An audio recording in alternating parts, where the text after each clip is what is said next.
It's easy to look at the past and think people were irrational, but they weren't thinking worse than us. They were playing a different game. When we look back at history, we often judge people by modern standards. We see beliefs that feel strange, decisions that feel obvious in hindsight, and institutions that seem hard to defend.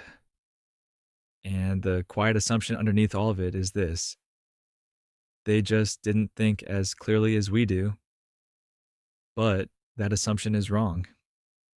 Not because people in the past were secretly enlightened, but because rational behavior depends on the constraints you're inside. Humans haven't changed much in thousands of years. Same brains, same capacity for logic, same ability to weigh trade offs. What has changed are the rules of the game: information risk incentives, exit options.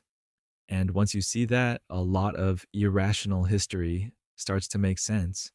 Take medieval religious belief.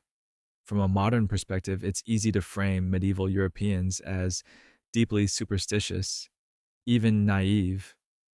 They believed God controlled harvests. They believed disease was divine punishment. They prayed instead of experimenting. But imagine the constraints they lived under. There was no germ theory, no insurance, no antibiotics, no state safety nets. A bad harvest didn't mean higher prices, it meant starvation. Disease didn't mean recovery, it often meant death.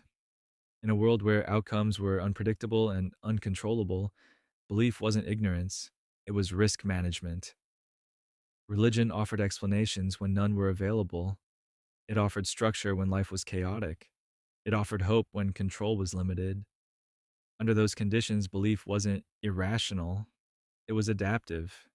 If you lived in that world with that information, facing those risks, you likely would have believed the same things. Not because you were worse at thinking, but because thinking responded to reality. This is the mistake we keep making when we look at the past. We assume rationality is a fixed trait, something people either have or lack. But history shows something different. Rationality is context sensitive. People optimize for survival, stability, and meaning within the constraints they face. Change the constraints, and behavior changes. Keep the constraints, and behavior persists, even if beliefs look strange from the outside. This doesn't just explain medieval religion, it explains why people stayed in rigid hierarchies, why harmful institutions lasted for centuries, why obvious reforms didn't happen sooner. Not because people were blind, but because the cost of exiting the system was too high. So, the real lesson of history isn't that people were less rational, it's that history changes when constraints change, not when intelligence suddenly improves. And that raises a more uncomfortable question. If our behavior today is also shaped by constraints, which beliefs do we think are rational? Only because we're still playing this game? And what would change if the rules did?